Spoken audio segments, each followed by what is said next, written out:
حاولت كتير أبطل لوحدي ومعرفتش. هما يومين تلاتة وبرجع تاني لنفس السلوك.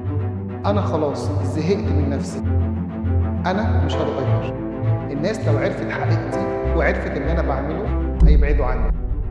الشخص اللي بيكون واقع في سلوكيات إدمانية بيكون عنده نظرة غير واقعية عن الإدمان، بيكون شايف نفسه والسلوك اللي بيعمله من منظور واحد، من منظور أخلاقي فقط. في كورس سكة التعافي هنتعرف على منظور ومفهوم أعمق عن الإدمان والتعافي من السلوكيات الإدمانية. الكورس ده هيكون دليلك إنك تعرف أكتر عن الإدمان والتعافي من السلوكيات الإدمانية من منظور علمي. في بداية الكورس هنفهم أكتر عن طبيعة الإدمان، وده من خلال إني أعرض لك المفاهيم المختلفة عن الإدمان في علم النفس. في الجزء الثاني هنستعرض مع بعض الأسباب المختلفة اللي ممكن تخلي شخص يصاب بمرض الإدمان. هو ليه الشخص ده لما جرب السلوك ده بقى مدمن؟ هل في أسباب علمية؟ خصوصاً إن السلوكيات الإدمانية مرتبطة بغرائز طبيعية في الحياة. في الجزء الثالث من الكورس هنتكلم عن السلوكيات الإدمانية الخفية المنتشرة ما بين المراهقين والشباب وحتى المتزوجين. هنكون بنتكلم بأكثر تفصيلاً عن نوع من السلوكيات الإدمانية هنتكلم فيه عن إدمان الحب والجنس. وبعد ما نكون فهمنا طبيعة المشكلة بشكل علمي، في الجزء الأخير من الكورس بتاعنا هنتكلم عن أهم المدارس العلاجية المستخدمة في علاج السلوكيات الإدمانية. أنا فادي نصيف، أخصائي صحة نفسية جامعة عين شمس وعضو اتحاد المعالجين النفسيين العرب، معالج